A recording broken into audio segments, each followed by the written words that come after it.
Cusco, nombril du monde en langue quechua. C'est sans conteste la plus belle ville du Pérou. Le centre cérémoniel des Incas est devenu la place d'armes où se dresse fièrement l'immense cathédrale et l'église des Jésuites tout aussi belle.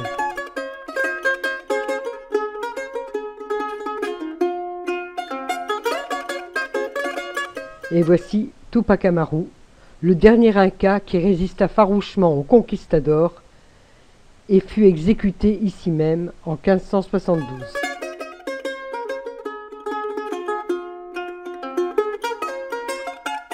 Procession d'une école maternelle en l'honneur du Seigneur des Tremblements. Cette image du Christ est particulièrement vénérée à Cusco car elle aurait arrêté les répliques du terrible tremblement de terre de 1650.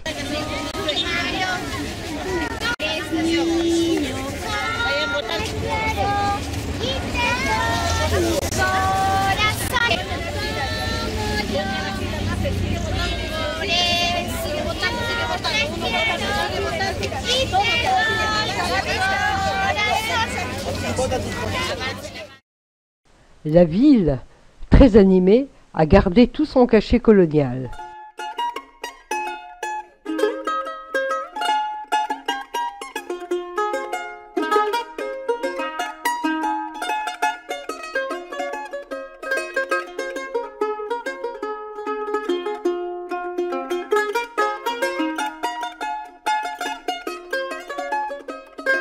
Nous logeons dans le centre, dans une de ces petites rues qui grimpent à l'assaut des collines. L'hôtel est simple et charmant.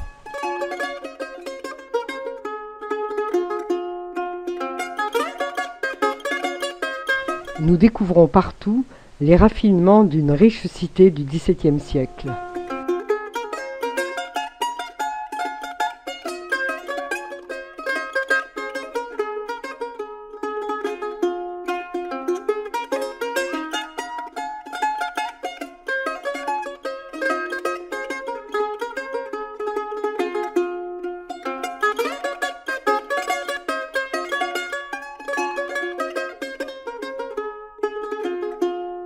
En général, nous n'avons pas eu le droit de filmer à l'intérieur des églises.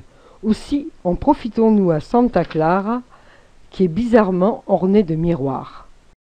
Véritables miroirs aux alouettes, ces miroirs fascinaient les Indiens. Et les jésuites, pragmatiques, usèrent et abusèrent de cette merveille de la technologie avancée du XVIIe siècle pour attirer de nouveaux fidèles.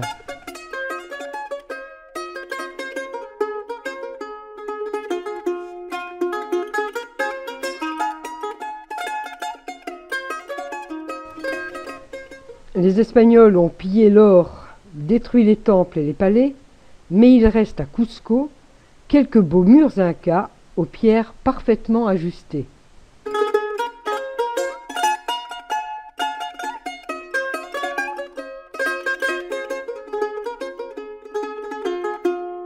Nous voici dans la maison de Garcilaso de la Vega, fils d'un gentilhomme espagnol et d'une princesse inca. En 1609, Garcilaso publia les commentaires royaux des Incas, précieux témoignages d'époque sur tous les aspects de la société inca. Sa maison est aujourd'hui transformée en musée.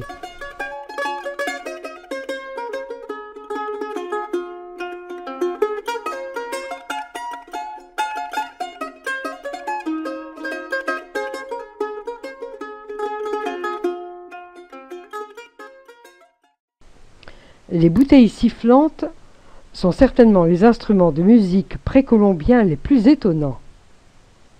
Ce sont de doubles bouteilles de céramique reliées par une anse. Quand on les remplit d'eau et qu'on penche l'instrument, l'eau est transvasée d'une bouteille à l'autre, chassant l'air qui siffle en sortant par des petits trous. Au musée de l'Inca, nous avons droit à une démonstration.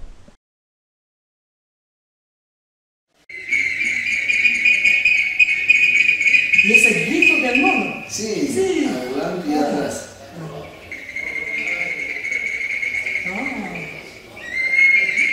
Son gritos de la selva. Sí. piernas de hueso, se le llama vaca cóndor, la tibia.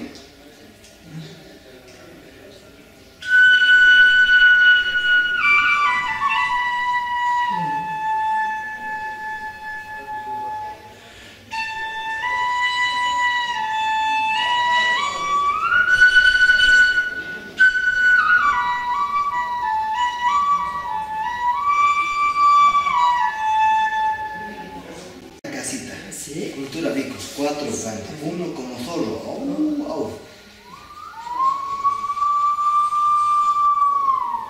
Atrás un hombre viviendo chicha. 3, un hombre cantando.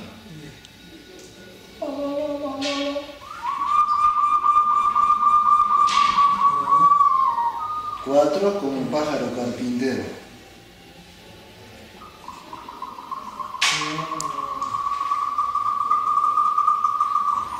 Se puede tocar, es facilito. Autres instruments zoomorphes, les ocarinas.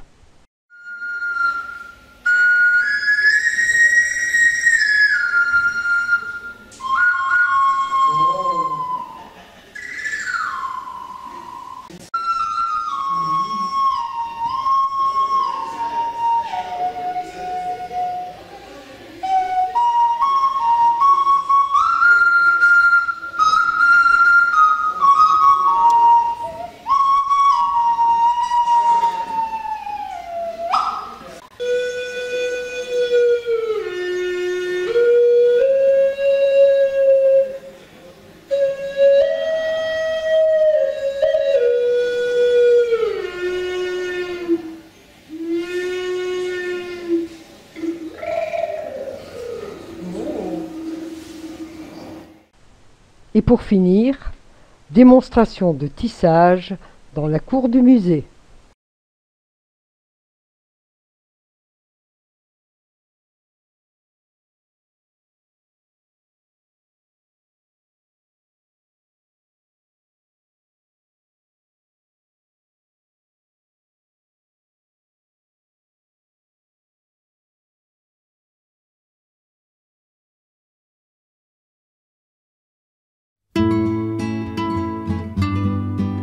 En baladant au-dessus de Cusco, nous arrivons à Sacsayhuamán, une citadelle trapue défendue par 3 enceintes cyclopéennes.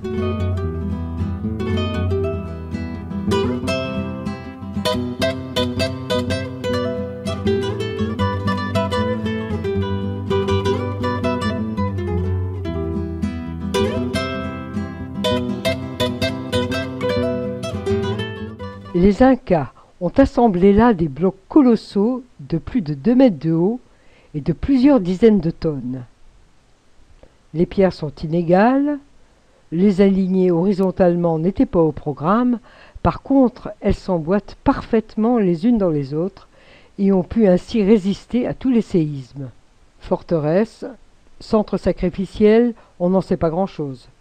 Manco Inca utilisa le site pour assiéger les conquistadors dans Cusco en 1536, mais les Espagnols réussirent, grâce à leur cavalerie, à retourner la situation et Manco Inca fut vaincu.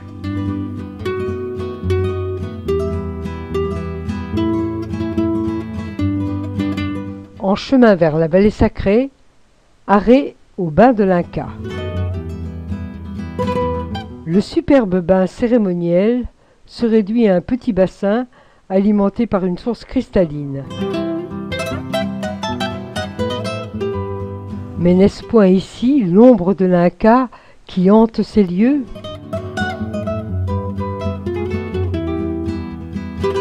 Du haut d'un mirador apparaît la riche vallée de l'Urubamba, la vallée sacrée des Incas.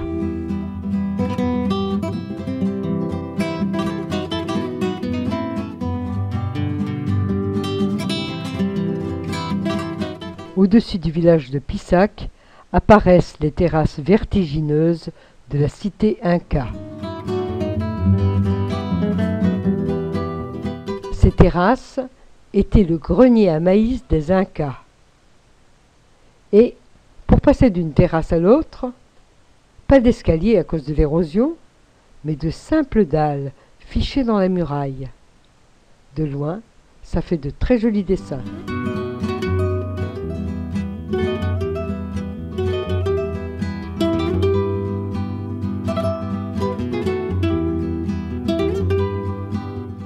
Les ruines sont moins impressionnantes que les terrasses, mais le parcours qui signe à flanc de falaise nous permettra d'admirer les vestiges du temple du soleil.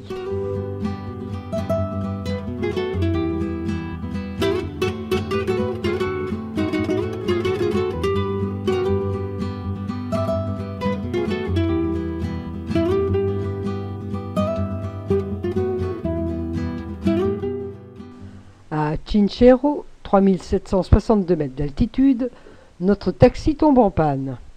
Pas trop grave car c'est justement jour de marché. Incroyable, nous ne sommes qu'à 33 km de Cusco et les femmes portent encore le costume traditionnel. Petit tambourin capitonné sur la tête et châle finement tissé. Pratique, ce châle peut aussi devenir sac à dos. À chacun son couvre-chef. Bonnet de laine pour les hommes et pour les élégantes, feutre,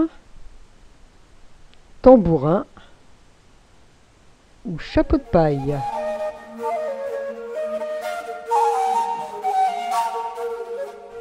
Mais les plus beaux, ce sont quand même ces villageois assemblés près d'une chapelle pour une fête.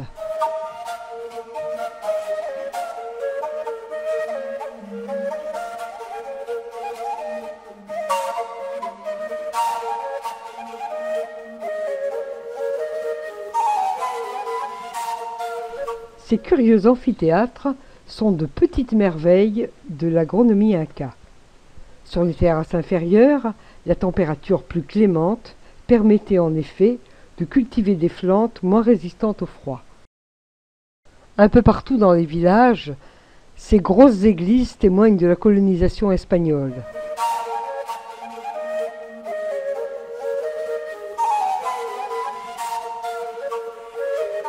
Christianisés malgré eux, c'est dans leurs costumes et leur tissage que les paysans continuent à affirmer leur identité.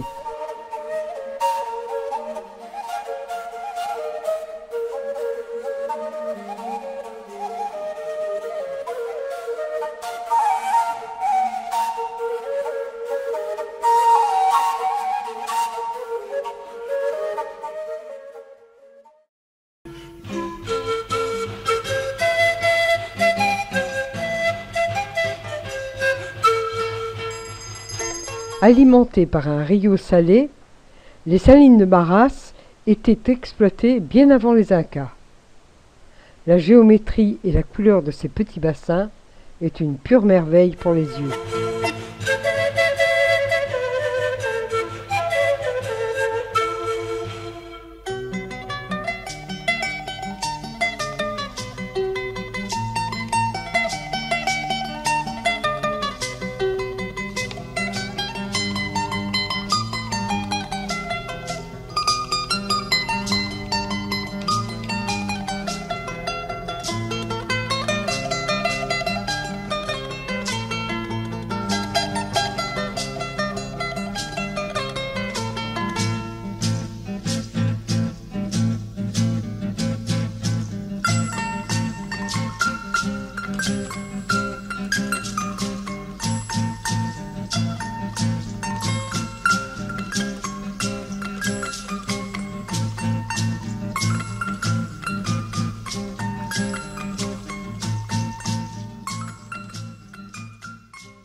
Seul le train permet de rejoindre Aguascalientes, point de départ pour le site le plus touristique de toute l'Amérique du Sud, le Machu Picchu.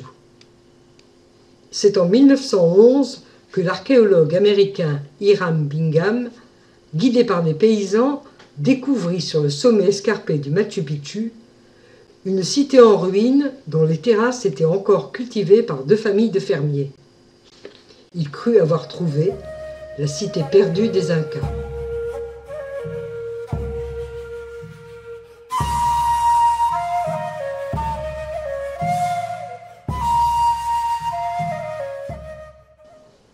Il est 7 heures du matin, il pleut, et dans la brume, la beauté du site est à couper le souffle.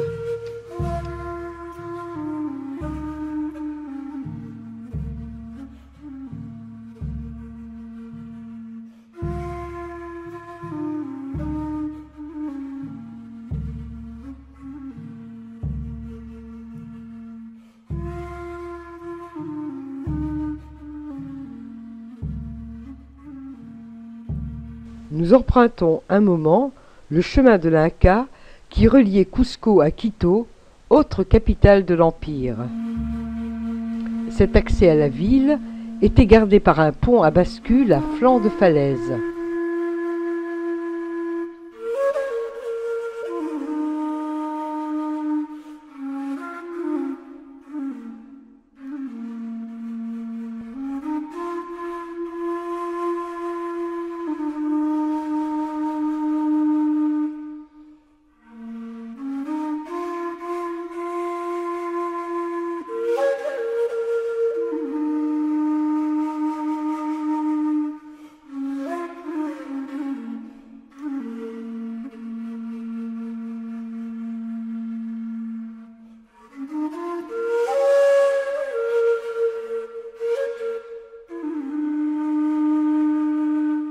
On peut aussi arriver à pied au Machu Picchu par la Porte du Soleil. Incroyable d'avoir aménagé des terrasses dans des pentes aussi vertigineuses.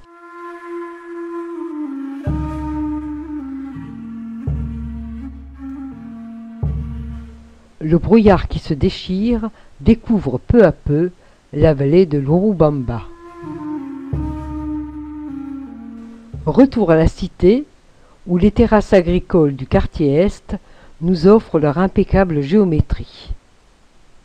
Et c'est sous la belle lumière d'un ciel bien lavé que nous pouvons contempler la ville dans son ensemble.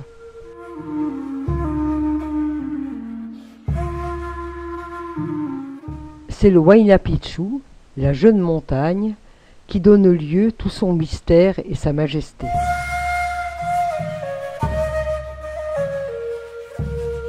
Voilà donc la cité retrouvée, avec son immense esplanade, et ses maisons auxquelles il ne manque que le toit.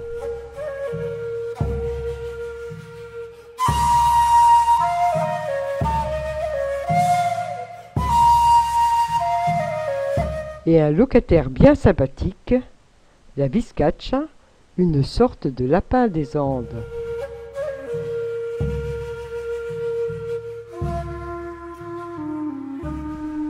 Chez les Incas, les ouvertures, fenêtres ou portes sont trapézoïdales et les blocs de pierre s'emboîtent parfaitement les uns dans les autres.